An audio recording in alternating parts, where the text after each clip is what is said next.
fait, les Palou souffrent d'un vrai problème. Les partis adversaires, tous ces grands partis, balingi comme on a palouté. PPRD parce que l'État, par problème, par comme il a source n'ango eza PPRD. Bande qu'on a vu ce pays de j'ai l'impression que balinga ape Palou ezala forte. Parce qu'ils font la même chose que les PPRD. Palou aux alatés na volonté à Celo. À Celo, à Zana elo kwa ya rolobana palute. Oye bareba machashi wana mtome ba una benyo sacré za kitenge Yesu. Gizenga forma mayobo, gizenga forma muzito, gizenga forma mpango, gizenga forma ida. Na kota suka former Célestin Ngoma. Gizenga forma yote, mais tant que obomanga to oboma palute. Merci. Dis-moi, quelle est cette loi qui nous autorise d'organiser une élection pour un vice-gouverneur? Et arrêtez.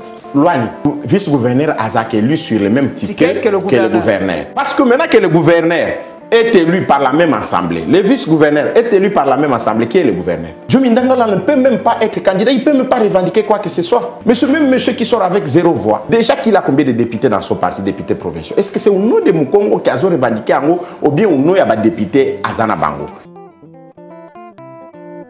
Pays africain fait l'oba.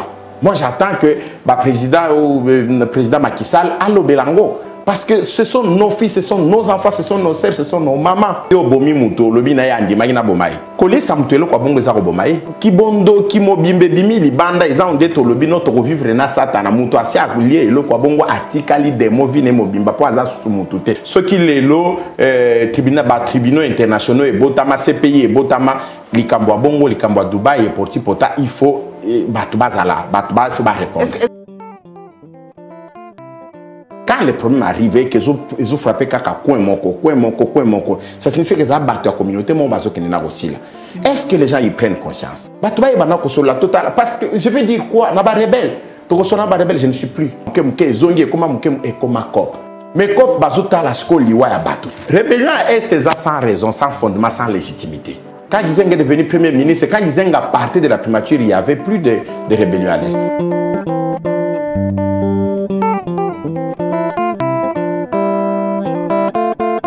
Tozana Palou Awa, représenté par Célestin Ngoma. Naye tokosola masolo ebele. Nana yebi Paloute na kati mboka na biso grand parti ou etikela biso na héritage papa Gizenga. C'est vraiment patrimoine ya mboka na biso. Esengo mingi papa Célestin Ngoma. Merci, esengo za partager. Nakobanda nanu na libanda mboka. Papa guerre ya Russie Ukraine et umeli hein. Biso ba eseki biso kozala guerre rapide, à moins de 2-3 jours, Ukraine est quoi? À moins de boy. Mais ils ont prendre caca temps. Vladimir Koutalobi, ils ont risqué 3e guerre mondiale. C'est quoi? Pour nous, pour nous, l'impact ni biso wa toza ko vivre. Pour le commission et le mati guerre à Ukraine. Oh toza ko kate guerre à Ukraine. Essence mati guerre à Ukraine. Impact ni ils en ont beaucoup na biso. Alors merci ndengo ya minga na plateau na yo. Ezamba la liboso na plateau na yo ya sukate parce que biso na to banda kala. Alors question bandelinga nango, j'aimerais bien qu'on souligne avant que point de vue nanga sur makambo ya guerre, ça n'engage pas mon parti politique. Okay. Oui, ça c'est moi en tant que citoyen du monde, na opé sa point de vue nangai. Parce que moninga na kolina génération moko que biso nyonso ba africain to subir tellement trop na biloko ba occidentaux ba sala biso et to komanyo surtout yaka to monaka ba occidentaux ba to liboso nde baza ba responsable na yango to kondana ka occident et loko nyo surtout. Mais à des moments quand j'essaie d'être seul, j'essaie de sortir du lot, je me dis est-ce que ce qui tangu Hitler a bandaka deuxième guerre mondiale a bandé ko attaquer France, est-ce que ba génération nanga ba to lelo ba africain à moment na so bazaki pe libre na liloba lelo na liberté d'expression balinga baloba nini balinga na baloba nini est-ce que balinga baloba France ayoki pour Hitler attaquer parce que nous on est souvent contre du coup hein, africains surtout biso ba francophone tous ala contre France tous ala contre Belgique tous ala toujours. Quand j'essaie de voir ce que les amis parce que Kabola point de vue na bango sans aller dans les analyses pro-Poutine hein, voilà. Moi je ne suis pas pro-Poutine, c'est ça nalinga ina souligner yango. Moi je suis pas pro-Poutine parce que je trouve que pour nous la guerre dans le monde, la guerre au gagner yango d'abord c'est la raison ils ont même la guerre. Il y a une légitimité, il y a aucun de gagner. Gagner mais raison au Poutine a pour ça ngati lelo parce que tin dengue guerre zo bundama Ukraine na comme pays ya autant te. Ukraine ti lelo azana Union européenne te. Pourtant c'était ça de vraies raisons à Poutine. Alingite influence à autant ou bien rapprochement à autant pembeni na yewana. Mais est-ce que Ukraine a comment déjà na autant? Pourquoi ne pas attendre que ce bon meki ko kota na autant balinga balo baba guerre iringe comme guerre mondiale? Est-ce que Poutine a provoqué guerre mondiale na autant? Je ne crois pas. Donc de fausses raisons avancées et kokai kotine d'ailleurs kende ko envahir pays te. Mon konzinanga mo à partir ya Kinga non, le KGB a beaucoup d'informations que tu peux ignorer. Nganabi, oui, c'est bien. Mais KGB a koka peut couper sa information, moko ke tindi bango na guerre oyo, bazo koka ko gagner. Tala une grande puissance neti. Russie, le plus de 40 jours déjà na katia Ukraine, bozo koka ko boto langote parce que on ne voulait les autres tomber, papa Célestin Ngomba. Pardon? Bah vu les autres tomber quand même. Bah vu les autres tomber, azo détruire Mboka, mais est-ce que c'était ça son objectif? En tout cas, la puissance, deuxième puissance du monde, super puissance du monde, militaire la Russie. Surtout, hein, ouais. À Koka, il faut gagner guerre dans 4 jours, 5 jours, à 6 missionnaires à Zongi. Mais à Koki en côté. Du coup, un général américain dit que la puissance russe, c'est du bluff. Donc, ce n'est plus une réalité. Donc, ça signifie que le monde actuel, si la Russie ne gagnait pas cette guerre en Ukraine, on va remettre cette puissance en cause. De 1 et de 2. C'est que ça va donner la légitimité à l'Ukraine d'aller dans l'Union européenne ou bien d'adhérer dans l'OTAN. Parce que maintenant, beaucoup plus mêlés sont des abetami ponango ba détruire ba ville na ebele ponango ba kufi aucun des sous avancer comme raison. Donc ça n'a jamais été une très bonne raison. Ba reconstruire l'Ukraine en rien d'état. Ba reconstruire il y a pas de problème parce que bazana bambongo wana ba américain bazana. Alors moi j'ai condamné cette guerre, moi différemment de tous les amis de ma génération ou bien les lots, j'ai dit non ça n'avait aucune raison parce que Poutine n'attaque pas les Américains en Ukraine. Poutine n'attaque pas la France, Poutine n'attaque pas la Grande-Bretagne, Poutine attaque les Ukrainiens. Détruit un pays frère et un pays ami au bazana histoire. Voilà. Na prétexte na yewana. On a vu des présidents européens, on a vu Sarkozy, Angela Merkel dire que l'Ukraine a recontacté l'Union européenne. Tout le monde a qui a ngokala. Alors, la diplomatie, il fallait continuer. Mais les attitudes de Poutine dans le monde, moi, je n'apprécie pas ça. Et ça, on dirait, Azolinga créé ordre mondial. C'est difficile. On peut tout critiquer des États-Unis, de l'Occident, mais c'est la seule grande puissance éthique qui peut la puissance émerger. Il y a des trucs arabes, les États-Unis peuvent être arabes, c'est une grande puissance. Le monde demande trop aux États-Unis, maman. Aujourd'hui, s'il y a une gamète dans l'univers qui menace notre planète ici, on ne va pas demander à la Russie. On ne va pas demander à la France, on ne va pas demander à la Grande-Bretagne, on va demander aux États-Unis qu'on ait solution à Nazana et pour ne pas bombarder Gamette ou on ne va bombarder. C'est la grande puissance. Disons-nous la vérité, ce sont les États-Unis qui sécurisent le monde. Ce sont les États-Unis. Pourquoi tout le monde dit oui, ils ont un rôle oui, mais est-ce que les États-Unis ont empêché l'Inde d'émerger? Les États-Unis ont empêché le Brésil, le Corée du Sud. Même RDC, là, on a émerger. Non, est-ce que c'est le président Obama, c'est le président Trump, Bush et tous ses prédécesseurs qui ont fait en sorte que Mobutu ayi babiso? Je suis bien été dans Mboka milieu des autres boys. Ce sont les présidents américains. Créer moins insécurité, mon corps voulu. Je ne crois pas. Je ne crois pas. Je crois que la multinationale, papa Célestin Ngomba. Maman, la multinationale, c'est une réalité qui va demeurer. On devait émerger dans le monde où on a été au surtout au monde, la Chine a une grande puissance, la multinationale. Mais ça n'empêche pas que Moutoua gère mboka na malamu abongisa mboka na tongango. Ezaka ka biso na kimuibi na biso oye obandi koyiba oye kaka na prétexte na discours ya guerre froide. La guerre froide n'existe plus. Peut-être que ça existe dans la tête de Poutine, c'est pourquoi il fait la guerre occidentaux via l'Ukraine. Mais est-ce que Zapo a gagné? Est-ce que Zapo est ici l'endégné? Moi, je ne suis pas hypocrite devant cette réalité. J'ai dit que la Russie ne pouvait pas se permettre cette guerre. Pro-américain. Les États-Unis comme deuxième patrie. En fait, non. Beaucoup de gens me non, ça dit que les occidentaux ennemi na biso mama. Pourquoi? Parce que na moni que to kuti réalité on est déjà dedans. Ces gens nous ont colonisés. Ces gens nous ont transmis leur civilisation. On est comme eux. Aucun de la Chine, l'élo, aucun de Nengolingi, aucun manette chinois. Pourtant, ta vie, tu peux l'amener comme une française, comme une américaine, tout ça là. Bozo aucun de gars na tendance moko. Alors, pourquoi biso to linga rozala na vie mo goneti to comme pro batouana? Pourtant, ces gens là quand ils viennent chez nous, ils se comportent de la même façon. Un Chinois quand il vient ici, se comporte comme un Français. Alinga comme appelle neti ya pe ça ba ordre neti biso. Non. Ça ne va pas. Comme un esclave à Batumi Balette. Ceux qui ont un esclave à Batumi Lelo, il faut que mon abanani collaborer na bango. Mais un problème est anini. Moi, je suis un homme politique. Je suis de la lignée de Gizenga. Je suis de la lignée de Kwame Nkrumah. Je suis de la lignée de Sukarno, Nasser et tous les autres. Ces gars-là, ces gens-là, dans les années d'après l'indépendance, d'après la décolonisation, ont tendu la main à la Russie, à l'URSS à l'époque. En ayant la même rhétorique que, mais lorsque Bamindele, Babandi, Occidentaux, Babandi, ko combattre Balumum, Babandi, ko Bomabango, la Russie, l'URSS ne nous a pas aidés. Tu sais que Gizenga avait été chassé de la Russie. Oh. Oui, ça les gens ignorent. Il faut lire dans son livre. Gizenga. Pourtant, Azaka pro-russe. Mais c'est Lumumba n'a jamais été à Moscou. Non, avant l'indépendance, c'est les patriarches, les très vénérables patriarches Antoine Gizenga Mutwazaka na Russie. Tant que ko senga indépendance na Sekanef, na Bakasavubu, Batoma, papa Batoma Kanza, Mbutalandu, na Bangonyon, na Bakalonji, Gizenga a pris la route de Moscou. Il a perforé les murs de Berlin à Kenangambu.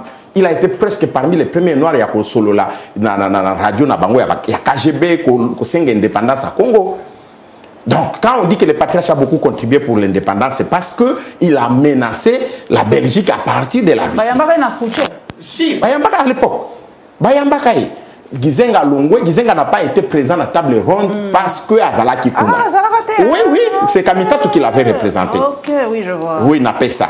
Il n'avait pas été là. Voilà, il y a papa qui monte. Maintenant, Kimpiob, pardon, qu'est-ce qui va se faire?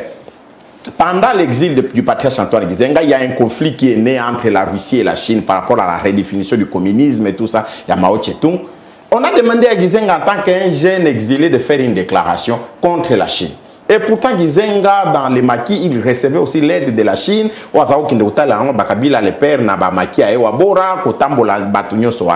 Gizenga dit, mais moi je suis en exil. Je ne suis pas en position de force.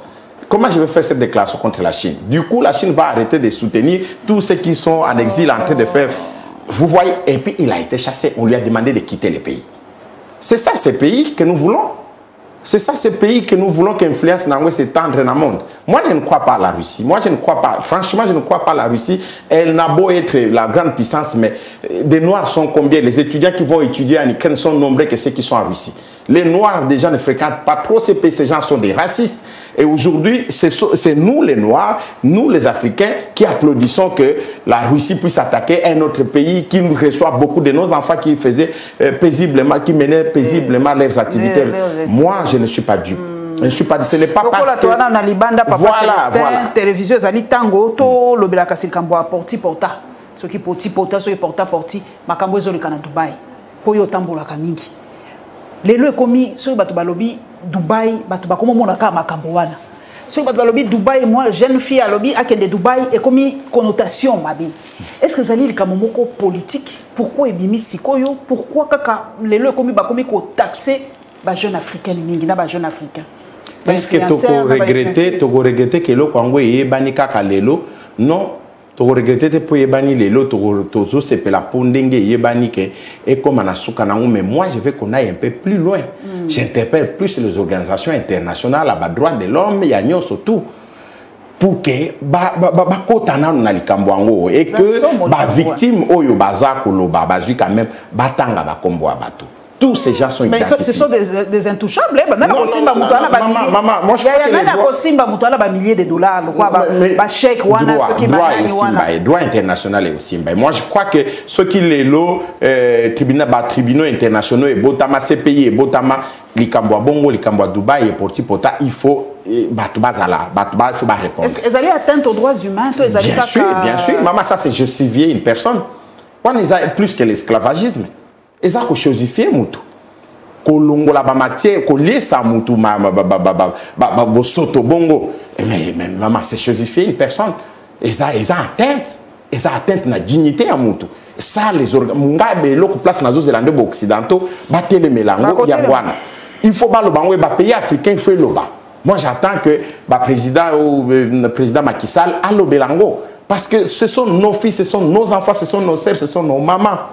qui ont souffert de tout ça. On ne peut pas se taire. Toko se limiter tout le monde à Bamakoso, Camille Makoso na Côte d'Ivoire, Abandagotanga Batou. Moi j'ai honte. Les autres ça la passe c'est pas lié à Zotanga Batou. Abandagotanga Batou. Non. Batanga ba o kuna nde ba ko sala ba lukande ba ko en contact na ba victime batanga ba milliardaire ango oyo ba sala ki makambo na za banane ba kombo na bango yebani bazana ba voir na ba États-Unis bazana ba voir na ba France ba bloquer bango ba kanga bango. C'est ça le droit international. Ba bloquer bato na to yo quand même que ba victime pe bazaki au moins ata bazaki consentante ne bazolo ba oui même ceux qui bazaki maman est-ce que quelqu'un peut consentir à sa propre mort? Yo bomi muto lobi na ya ndima na bomai kole sa mutelo kwa bongo za ko bomai eza ko rendre mutu chaque jour bando vanda bi na lia elo côté oyebi ako sala attention ako ko ya pe akufi na ebi folie na ebi folité mais o wana eza penza eza kibondo kimobimbe bimi libanda eza onde to lobi no to vivre na satana mutu asia akulie elo kwa bongo atikali demo vine mobimba po aza susu mutu te. Alors, yo rendre muto, comme si muto démon, comme si muto satan, comme si muto mutema mabe, il faut répondre. Il faut répondre. Je crois que ils ont plus qu'interpeller ba ONG, ba organisation surtout à droit de l'homme, il faut pas intervenir dans le Cambo. Makelele il faut continuer. Bino ba mama, bo continuer ko le belango. Muto nyo surtout le kana plateau no apé sa vie na ye na le Cambo wana, meto vanda nango kimiate. Ba victime ba yo kasuku to sonité. Ata ba consenta ki baza ba victime. Ata ba constate ki batikali ba victime. Batikali ba victime. Voilà. Papa Célestin Ngoma tozonga na mboka na biso na mwasangwa maawa. Oyoka ki yango pepo ekoki kokoleka bongo te yozali moto tanga kamingi. Babilili otomoni ya bana ba bomi batandi bango na sebo ngala kokaki ata kosisa kotala data yango te na kokite na zapemba la moko. Ya toko continuer kaka boy. Makobola ise salama. Ba tuta biso bana na ba abenga yango nini? Aboka. Na maboka. Lelo ba beti bango ba masasi ba bisusu balali kaka ndingwa état de siège papa. Palou ezolo bani na bité soki ezali point de vue na oto ya palou. Toko continuer kaka état de siège yo kaka boni.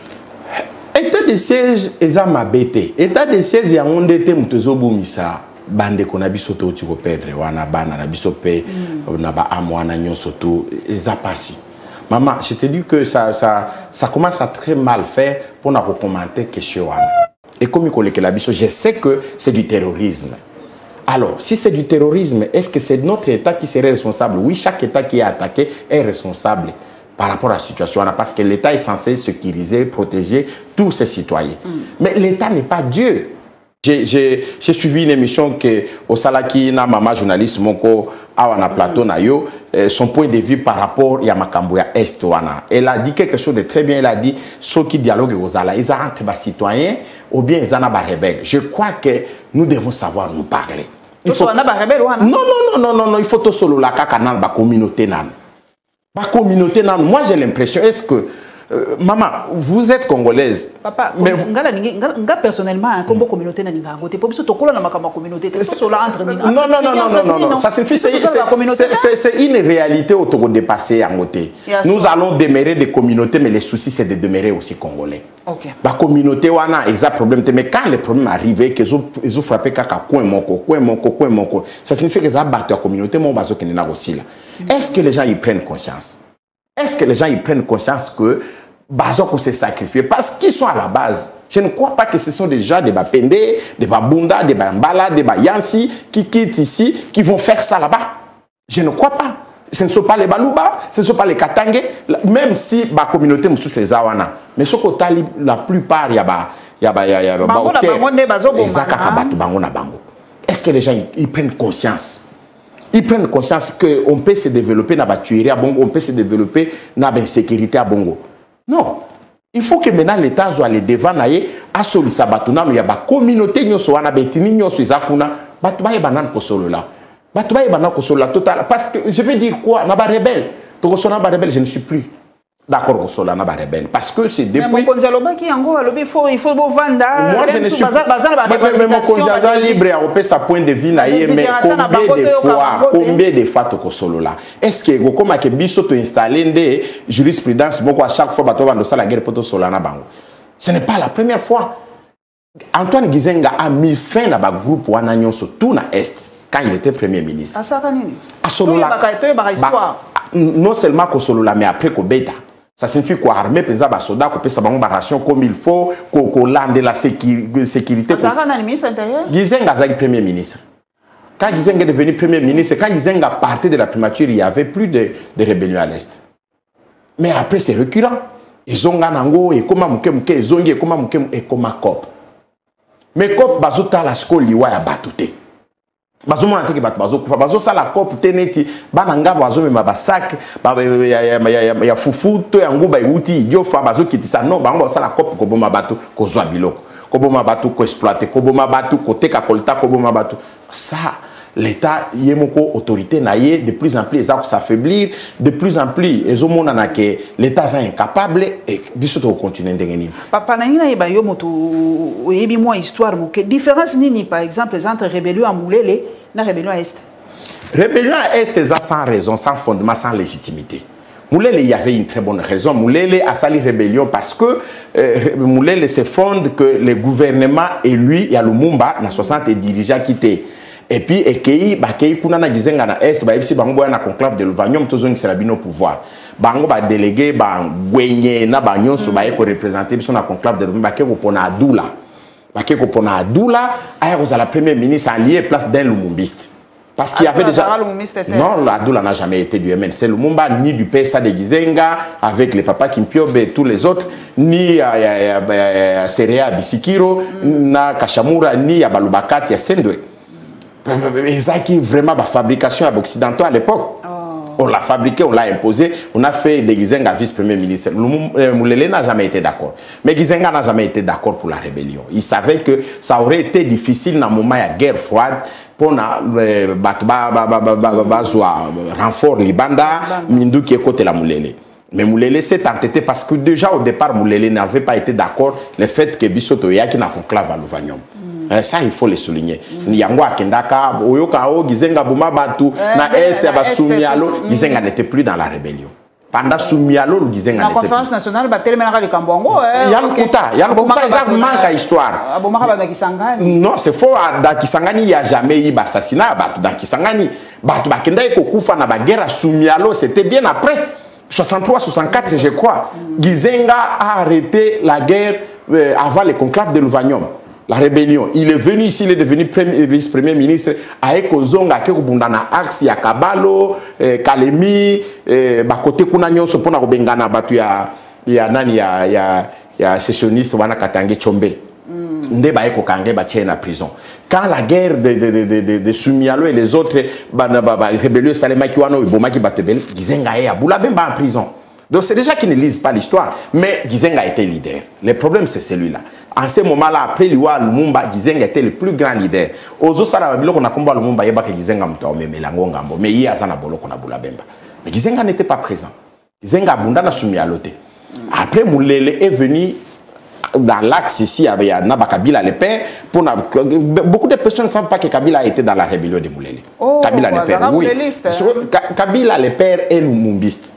Il a été na Kisangani na Gizenga na Bajen ya Bakatange wana. Oui. Donc après wana ba continuer qui ba aventure na Bangwana na Bamulele na Banini. Après ba yeko Memango. Ils avaient une petite légitimité parce qu'ils avaient une raison fondée au sein de la guerre. Mais à Est wana raison za la raté. Bolali bolamuki bozu mandoki. Bolali bolamuki me bozo bundela nini problème na bino ezani. Banger za hier. C'est l'argent qui vient des multinationaux. Bozo a parti auto exploiter bozo mbongo boy. Mais bazo boma bande konabino. Bazo boma baluba ya kasaite. Bazo boma bayombe ya bakongote. Bazo boma peuple ya kuna. Et ce sont ces frères qui sont à la tête, nos frères à nous. Et ça, on peut interpeller parce que l'État interpellera tous les jours. Mais de plus en plus, toujours qu'il y a sa faiblesse devant les Cambouana. Et ça fait mal. Ça fait mal. Ça fait mal. Mais aussi, maintenant, Kibomoto, il faut que les compatriotes, tout le monde a besoin du développement. Pays, mon côté, c'est se développer. Peuple, mon côté, à ça se développe. Na bitumba, na batueri na mbokana. Jamais de la vie. Papa, lobi déjà le Cambouaba, il y a une province dont on communique comme élection va gouverner. Papa, Mikolo ba ne Congo to comprendre ba monter ba komi penza vraiment. Na on tanga papa Dio Mialobi, so qui ba annuler l'élection na Congo central te Congo central ba gouverner ngo souté. Yazanan. Parce que candidat. Mais il y a un candidat. Non, mais moi j'interpelle la CENI. Moi j'interpelle la CENI. Comment est-ce que Diomi Ndongala qui a été condamné par la justice oui. Ils ont entaché. Je te jure. Diomi Ndongala ne peut même pas être candidat. Il ne peut même pas revendiquer quoi que ce soit. On est dans ces pays. Il a été condamné dans ces pays. Pourquoi il a été condamné? Mais nous le savons tous. Mais ce même monsieur qui sort avec 0 voix. Et c'est lui qui revendique. Déjà qu'il a combien de députés dans son parti, députés provinciaux? Est-ce que c'est au nom de Mukongo qui a revendiqué en haut ou bien au nom de député Azana Bango? C'est une élection indirecte. Donc ça suffit une élection, il y a des grands électeurs.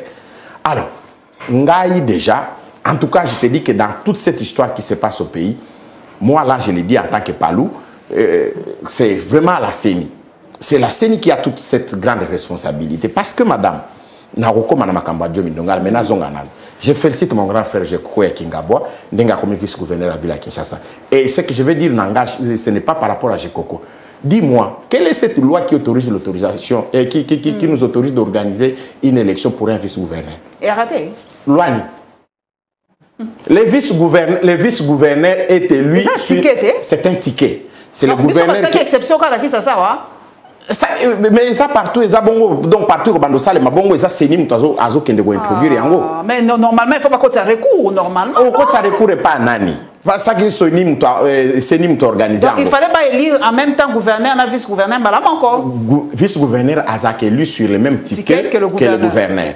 Alors, tant que vice-gouverneur a été... Il y a l'Assemblée provinciale, il faut voir ça Macambo. Oui, l'Assemblée provinciale, les gens ont un problème. Le problème, les gens ont un niveau à CENI. La CENI devait saisir la Cour constitutionnelle pour la bataille. Comment, en cas où vice-gouverneur a été, comment on peut choisir le vice-gouverneur? On pouvait, la Cour constitutionnelle pouvait dire, comme il est élu sur le même ticket avec le gouverneur a pour un vice naïe. Tout simplement. Tout simplement. Parce que maintenant que le gouverneur est élu par la même assemblée, le vice-gouverneur est élu par la même assemblée, qui est le gouverneur? C'est le vrai problème. Qui est le gouverneur? Parce que j'ai Coco à Golo Bakazan de Monango Bila Lelo. Mais c'est la même assemblée qui a élu Ngobila. Mais moi je ne parle pas par rapport à Coco. Je veux que Yena Coco Ngobila c'est mon grand frère, Coco c'est mon grand frère Nalingi Tandem Nabangwana et Kende de la Bande. Mais par rapport à pays, par rapport à pays, c'est le vrai problème. Il y a des élections. Donc on continue dans des ordres. Comment on peut s'interdire à réfléchir? Élire un vice-gouverneur, c'est grave. Élire un vice-gouverneur. Mais jurisprudence ni loi natoti kinamboka. Ba loi ni assemblée. Seni ezo salama kambwa ndengwana. De deux. Est-ce que Seni ezak organiser l'élection sans retenir compte il y a éligibilité à moto? Condition éligibilité. Ba tale ba casier judiciaire na bangote. Mais Diomi a commis pour ndé. Diomi oyo azolo ba makambo wana ke ba annuler l'élection wana. Est-ce que ça ne fait titi qui allait jusqu'au deuxième tour où il peut au monique va voter? Toi, tu n'as pas de député. De deux, est-ce que même l'Union sacrée, est-ce que pour qui est candidat Union sacrée na Bakongo Ezaki? Alors, l'Union sacrée parce qu'il na Bakongo. Congo central, je crois que il a gagné Ezaki ticket à Union sacrée. Il a gagné Ezaki ticket à Union sacrée, mais Union sacrée paye Zaranango Kota Bimat. Les Amoutounions sur place, toi, Zako s'est déclaré Union sacrée. Même biso bato bandaki Union sacrée. Pourtant, le chef de l'État, Bengaki, bisonde to bandaki, bisonde to kendaki ayambaki. Mais après, et comment Moutounion soit à Kota? Au moins, papa wana kufaki ki tenge yesu. Et puis, aux abatounem soit même na Union sacrée. Et bah, ma cache wana moutounion na Union sacrée za ki tenge yesu. Donc, et comment nango moutoumou azap na chef de l'État, lokoti batouné, yaka Kota Union sacrée. Union sacrée a commandé qu'à polele moutounion so Kota bima. Donc, tellement ils ont structuré tes à volonté à bateau. Alors, c'est vraiment regrettable. Mais il y a un casier judiciaire, hein? Boutanement dans un casier judiciaire. À Kazaki na boloko na likamuni. Oui, mais est-ce que ba condamna kaye? Ba condamna été contrairement na Diomi. Mais moi na semi ezaki rébellion toni ba fundela ki akota kiti ya ego bima na boloko aki. Ça va, non? Non, ça signifie que... ça fonctionnera bien? Non, même moi, je crois que ça ne fonctionne pas bien. Même moi. Mais je respecte Mbouta. Mbouta, je le respecte beaucoup, mais je crois que politique, à des moments, il faut voir Barotikango. au côté qui politique aux ana ba motivation soit bien mais il faut ala na ba faculté surtout à des moments ceux qui les opé ça sous-souté il faut aussi quand autres les autres tant où il y a zokende na campagne wana tant zokende élection wana aibi que zo dépendre na ba grands électeurs oyo ba ko répondre par rapport à tendance politique oyo ba ko répondre par rapport ya mode d'ordre ou ta na union sacrée pesameli bon yo siko ke indengeni. Déjà que moi, j'ai toujours été contre cette élection, il y a un gouverneur par les députés provinciaux, parce que les aïlos komoko établir tricherie à grande échelle. Tricherie exacte, mais tricherie n'a pas achat il y a ba voix. Les élections du Sénat, les élections sénatoriales, les élections des gouverneurs dans notre pays, les législateurs, il y a déjà le but, beaucoup de resomba, les tricherie, beaucoup de resomba, parce qu'on vous demande de faire la campagne devant des grands électeurs. Mais c'est quoi cette campagne qu'on fait devant les députés provinciaux? C'est de l'argent, 10 000, 20 000. Ou à Zanambongo Belé, il y a eu. Yo, PC, 10 000. Il y a 15 000. Ou soit il y a 20 000. Ou à PC Belé. Collier, ils n'arrivent pas. Parce que le législateur congolais a compris qu'ils ont payé à COP. Tout est à COP et Salema. Est-ce que le pays doit évoluer? Pensato, au bout, taban, les autres, on a payé à COP. Moi, je ne suis pas d'accord que tout le monde a évolué, on a payé à COP. Donc, ceux qui législateurs, il faut tout changer. Créons des grands leaderships au niveau provincial. Si tu as un leadership au niveau national, il faut que la province soit à la Makassi. 145 territoires projets, c'est quand même pour ça aussi. Hein, IDP développement par la base. Hein, oui, mais ça, c'est une idée qui vient du gouvernement national. Qui va faire les suivis au niveau provincial? Il faut des grandes autorités, des grands leaders pour ne pas l'endre langue. Malheureusement, au niveau provincial, maman, moi, je n'insulte personne. L'Ongola, le député provincial, tant que Kinshasa, l'Ongola, il y a Katanga, il y a Banini, mais il y a la province est belée. Le niveau est trop bas. Le niveau est trop bas. Papa. Ben, mais moi, je l'ai dit, je n'insulte personne. Je te dis, mais dans un bisayo que Zaya se makasi niveau à député provincial na biso et Zaya se makasi. Ils réfléchissent à quoi? Ba edini ni basa ba proposer pour na ba développement na bango moko be ya ba peuple na biso kuna. Eza na niveau assez ba élu na biso loko baza na niveau assez. À Kinshasa, moi ni ezali au monde moi bitumba na bakatanga ba bazo continuer ba ko proposer moi ba idée moi maye les ali. Mais zoa député provincial net Mike Mukebai, zoa moko ka ya province na yo. Tia bango ensemble ba débattre. O kanisa oyo Aza outi poto oyo a outi lak match a inde koya Kinshasa boy. Pourtant c'est un représentant. Il y a peuple. Donc, il faut tout renforcer le leadership na ba niveau provincial. Les ambo cannabis il faut tout critiquer, il faut tout loba. Moi je suis un responsable du parti. Tant on a proposé batbaz à la candidat à niveau provincial Tony, il faut tout ba kopona bato à malonga. Pour ceux qui ba province bongite Congo et bongate. Congo et ça ba province, ensemble ba province wana surtout. Il faut battre les babongisang. Batbaza capable de réfléchir. Baye banane ba vrai problème en boka na biso ezani na coin avant à proposer be dit oyo ba ko voter na niveau parlement assemblée provinciale et que gouverneur appliqué. Baza dur na ba baza la pe dur na ba gouverneur. Mais malheureusement azam tout monde so gouverneur comment okende ogangi la bat. Depuis gouverneur au côté député na ndako na pourquoi bande ogangi lenta ogangi la mwana naye. Bon yo zo représenter nga gouverneur ya gangi le bongo yanga likambuna na répondre. C'est dur, c'est terrible. On doit régler cette affaire. Il faut que je ne demande pas que quelqu'un change la constitution maintenant, et même pas demander la constitution. Il faut que changer après 2028. Il faut que l'élection à gouverner na suffrage universel direct. C'est la réforme qu'on va proposer. Non, on a proposé. Parmi la réforme, il y a la loi électorale. Non, ça c'est la constitution, non? Il faut changer la constitution. Mais si on a la loi électorale, la réforme qu'on va proposer, c'est pas ça. Si, Natangi est quand même bien makasi, mais c'est une loi qui est encore au niveau de débat, un examen au niveau de l'Assemblée. Ba responsabilité na bango donc ba discuter en sans état d'âme ba kende nango malembe ba en tenant compte ya temps. Ce que je ne peux pas comprendre c'est que tout ce que vous avez les tous en un point de vue il faut olinga dialectique olinga débat contradiction ezala olé akobima ensemble au tiki non beaucoup participer na débat non la méthode wana ekoka ekoya lelo na bato FCC a participé na débat après ça ba idée na la proposition je l'ai lu. Elle est bonne. Il faut qu'on amende, qu'on améliorer. Alors, les que Bobi Malibanda, n'a pas de favoriser le régime en place.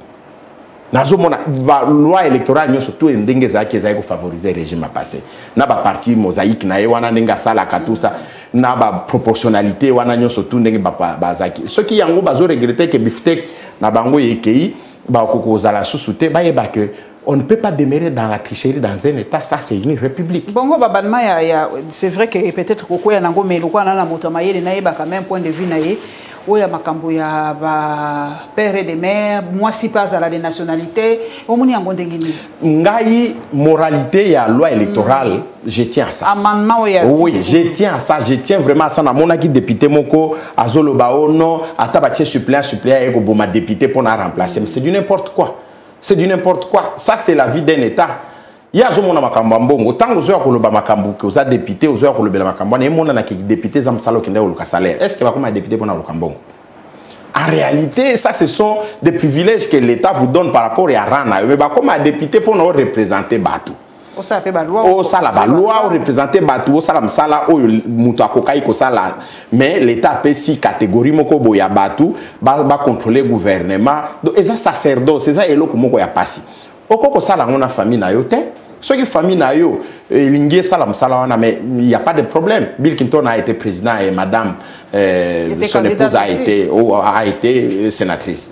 Là ça se comprend. Ça y est candidate. Voilà, ça se comprend. Mon gars, madame Asala la politique était, nga na komi député suppléant nanga ou bien suppléante nanga les bosso moi si nanga yami balé moi nanga, c'est de l'immoralité.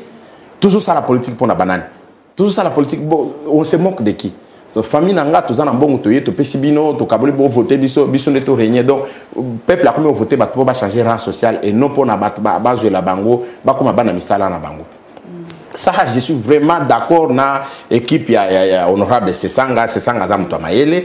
En tout cas, côté wana faut ba makamba ba suppléant ba famille wana évidé. Makamba ba suppléant ba relation familiale entre candidat na ba suppléant na il faut ici là pour les alata na sens makambo ça les pas grand frère nangango ikasanji mukoto moi si na ye koto moi na ye ba suppléant na ça n'a vraiment pas de sens. Et bon l'ingaka proposer moi si pas à des pères et des mères wana esenga constitution changer wana esenga loi sur la nationalité changer mais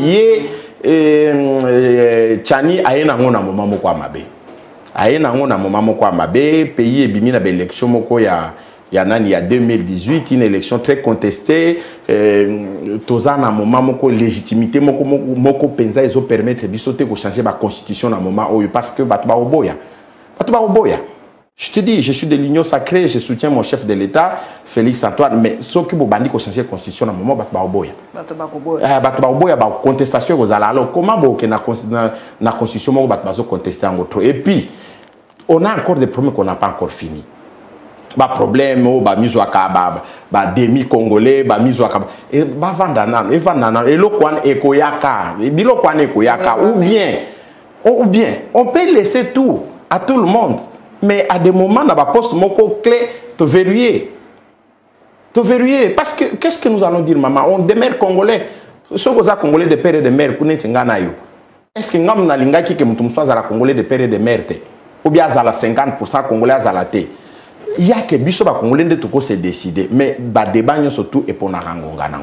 Il y a des moments tu viens avec un très bon sujet, mais il y a un moment où qui n'a pas lu papa, en tout cas, il y a quelques mois, tout le monde qui a imagé qui est côté na siège à Palou.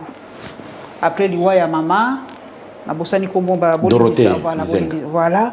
Tout le monde qui va tomber sous côté, na moto à Palou et pas nanga. Inga choka kinga moké, na mona ba tout sous ba ko sepela. Ba tout sous ba tout n'importe quoi. Mais c'est quand même l'Iwa ya moto té, ndeni ba ko tenir ba ko modèle. Na ndé soki humanisme si biso. Mais na ningi na yeba papa. Comment se porte le Palou, congrès Salami? Est-ce que Palou est moko to beaucoup mina ba elle je vais te dire quelque chose, mais je vais te dire quelque chose de très important. Au fait, les Palou souffrent d'un vrai problème. Le vrai problème au parti a souffert dans les années. Les partis adversaires, tous ces grands partis, balingi comme on a palouté.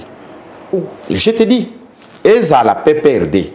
D'abord, c'est le PPRD parce que l'État n'a pas problème par leur commune en source dans les PPRD. je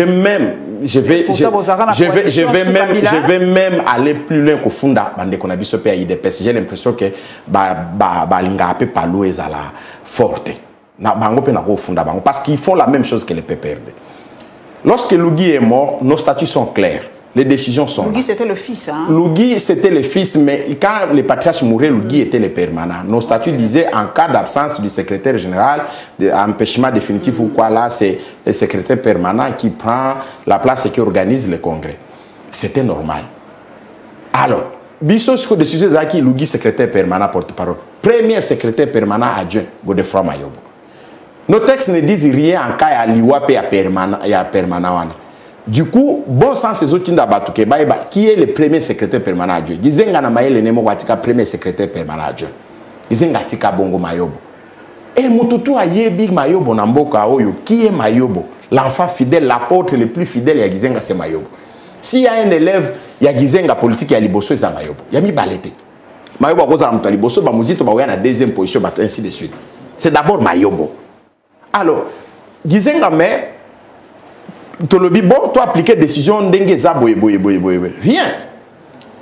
Ministre actuel de la coopération régionale, Mazenga, Naba, Willy Makiashi, Makiashi axe à tribal, Baye, Biso, Bapenden des photos, qu'on a Biso, mais ils sont appuyés par qui? Par les PPRD. Par les PPRD. Par tous ces gens, il y a FCC, Bangon de Bassa pour entretenir, Bangon Bapisi, Bangon Nambongo, au Salsa, Nani, Congrès Moua, le Kotana 5 Nganda, Boutou, Bakutana 22h, ici là, minuit. Biso, to continue qui l'État, to saisir le ministère intérieur, ti Mokonzi Kankonde, à l'époque, a eu décision à Bino Mayo pour organiser congrès sur le statut na Bino Boye Boye. To bandi ko bon qui s'appelle congrès malem nandenge to ye to bandi pe ba cotisation bozai ko landa ba cotisation zo sale mana parti ba to ba sungi biso chef de l'état ida biso gouverneur Ngobila ida biso ba to belé ba sungi biso to sali congrès parti mo sala congrès à Bongote pendant 7 jours. Ah on a dit ça même en Afrique est ka sale maté congrès penza congrès image tous les jours. To vide to kende na nini na pas ministre intérieur VPM intérieur azo aselo azo acte aselo azo boya azo acte na biso se faisant référence na nini na arrêt moko ya RR arrêt ya cour de cassation et sa suspicion légitime biso to sala ki pour na tribunal la grande instance côté to fundaka ba Makiashi batika kotize ben signe na biso boywe mais tant que tu soupçonné juge to lobi a juge yo tozo moni asa corrompu ba changer biso tribunal to kende soit na grande instance ya Gombe to ya Lubumbashi to ya mboka msusu juge wana ya cour de cassation a lobi te ba élément bino bopesi ya suspicion na bino ezo tenir te bozonga kaka kuna bongo sikoyo osho mona ba ebiso bozonga kaka kuna bosamba après mutu msusu comme réseau comme arrêt mutu msusu a brandir yango ki a gagné sur base ya RR wana nani 4e rue parquet wana esali réquisition ba Makiashi na batune wana msusu ba ya kokota nde ba ye kokota wana bana bambeli na banani babo mabatu ba yibi ba yibaki moite donc il faut ba yibaki bazami yibi penza donc batu nyonso batambola na Makiashi kuna bazami yibi na miyibi bana bakoti babuki coffre fort ngana mesa nanga ba yiba ordinateur ba yiba tout ce qui avait comme document très important. J'ai mon deuxième livre La Passe du changement, mais presque na 348 pages déjà. Ordinateur et kendangai. Et kenda ba yibi bambongo plus de $70,000. Ba yibi vraiment ba yibi na bambeli na maboko bazokana ko boma batu le même jour wana. Heureusement ba konjamboka pe balala raté réquisition monsieur Salemaki ya ko boma réquisition wana. Après bon tozo landela ngona niveau justice to tiki ngona maboko à l'état yemoko aye ba ko sanctionner batu mais palu eza moko mama palu e ko changer kate ba parti o ezo banga palu ba parti ezo mona ke présence a palu e go bebisa bango to e go boma leadership na bango ba ye ba palu o zala kaka palu o zala te na volonté aselo azana eloko ya roloba na palu te aselo azamwa na tango azobota ma palu eza IDSS créa maki Oko ya siko yone na volonté na yomoko soki ata mutu moko azui apesi yo soki nini oya ko se décider que bon ngana lo bakina reconnaître que batu tel non moi je ne veux pas laisser ngai faut yo bomanga po oboma palu mais tant que obomanga to oboma palute. Merci en tout cas et Sengomingi kanisinga li sous temps tozaki kokola dans les années 90 opération tremblement de terre. Na papa Kizenga wala Mobutu azalaki dano ay ningi saka penza je me rappelle toujours na maman Pakasa. Papa Pakasa. Ah, ka wana zaka pe maman na biso penza. Donc nazali ko couvrir on azali na forum des astres qui ko couvrir na maman Pakasa en tout cas. Alors, un parti historique comme ça et de jeunes gens qui viennent aujourd'hui voudraient que élis-moi. To ezalana bango mena leadership ni na mayele ni gizenga format yote. Gizenga format mayobo, gizenga format muzito, gizenga format mpango, gizenga format ida po gizenga kufina maboko ida. Gizenga format memas po ida za memas za mobala ida baza ovanda bango baza ovanda na gizenga. Gizenga na kota suka former Celestin Ngoma. Gizenga format yote na kosuka motuna suka papa Charles pesanga une minute. Ezali parti tribal. Non, est-ce que batunga na tanga baba pende? Singa na tangelo mayobo aza muyansi neti yo.